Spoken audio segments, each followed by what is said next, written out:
কোন হিসাবের দরকার নাই। যুদ্ধে যাবে আমার নবী ঘোষণা করলেন, যার যা আছে দান করো। ওমরে ফারুক দান করলেন, ওসমান জিন্নুরাইন দান করলেন, হযরত আলী দান করলেন, আবু বকর দান করলেন। নবী জিজ্ঞাসা করেন, আবু বকর কি নিয়ে আসছেন? বলে, ঘরের মধ্যে ঝাড়ু দিয়া যা পাইছি সব নিয়ে আইছি, কিচ্ছু নাই। আল্লাহ আর রসুল আছে, আমার আর কেউ নাই। নবী আশ্চর্য হয়ে গেলেন। ইতিমধ্যে জিবরাইল আমিন এসে হাজির হয়ে গেলেন। জিবরাইল আমিন এসে বলেন, ও পয়গম্বর, আল্লাহ নিজে আবু বকরকে ডাইরেক্ট সালাম পাঠাইছেন। আর আল্লাহ জানতে চেয়েছেন আবু বকর সব কিছু দেওয়ার পর তার মনের হালাতটা কেমন, ভালো না খারাপ। নবীজি আবু বকরকে জিজ্ঞাসা করলেন, হে আবু বকর, আল্লাহ আপনাকে সালাম দিয়েছেন, আপনি বলেন আপনি খুশি না বেজার, কি অবস্থায় আছেন? আবু বকর সিদ্দিক জবাব না দিয়া কাঁদতে শুরু করলেন। কেমন আবু বকর? যেই আবু বকরের বিরুদ্ধে ইহুদি আমার নবীর কাছে নালিশ দিতেছে। ও নবী, আপনার এক সাহাবী আমার গালের উপর একটা চড় মেরেছে, বিচার চাই। নবী মনে মনে ভাবলেন, এই কামটা বুঝি ওমর করেছে, কারণ ওমরের কথার আগে তরবারি দৌড়ায়। নাম জিজ্ঞেস করলেন, কে? বলে, আবু বকর। নবী আশ্চর্য, আবু বকর? বলে, হ্যাঁ। নবী ডাকলেন, কোথায় আবু বকর? লাব্বাইক ওয়া সা'দাইক ইয়া রাসূলুল্লাহ। আপনি কি ইহুদির গালে চড় মেরেছেন? বলে, আলহামদুলিল্লাহ মেরেছি। তাই নাকি? বলে, হ্যাঁ। কেন? নবী, এই বেঈমান আমার আল্লাহকে গালি দিয়েছে, সহ্য করতে পারি নাই।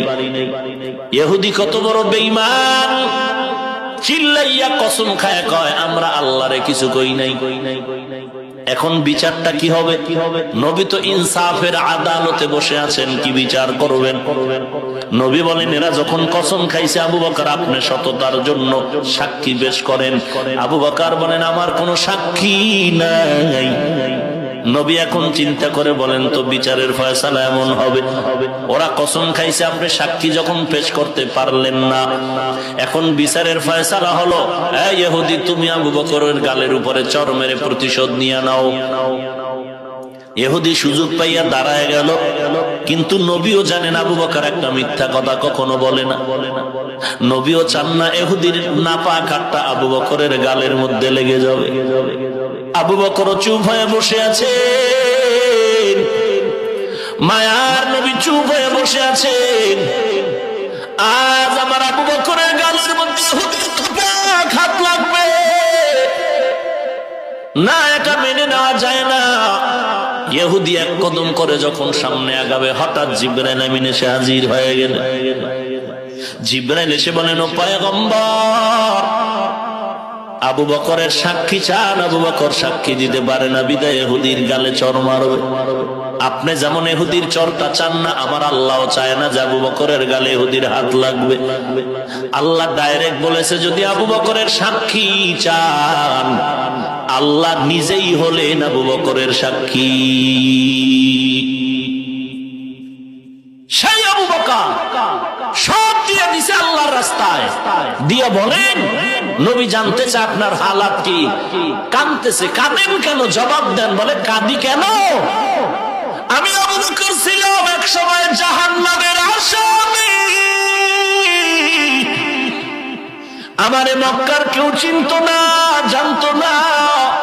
আজ আমি রাহমাতুল লিল আলামিনের বরকতির হাতে হাত দিয়া আজ আমি ধন্য হয়ে গেলাম। কেমন ধন্য! আল্লাহ নিজে আমাকে সালাম পাঠিয়েছেন। আমি কি জবাব দিব? আনন্দের কান্না কান্না করতেছি। বিশরে হাফি বলেন, 40 ভাগার 1 ভাগার ভাগ নাই। খোদার দেওয়া সম্পদ খোদার রাস্তায় দিবি, কোনো হিসাব নাই। দিতে থাক।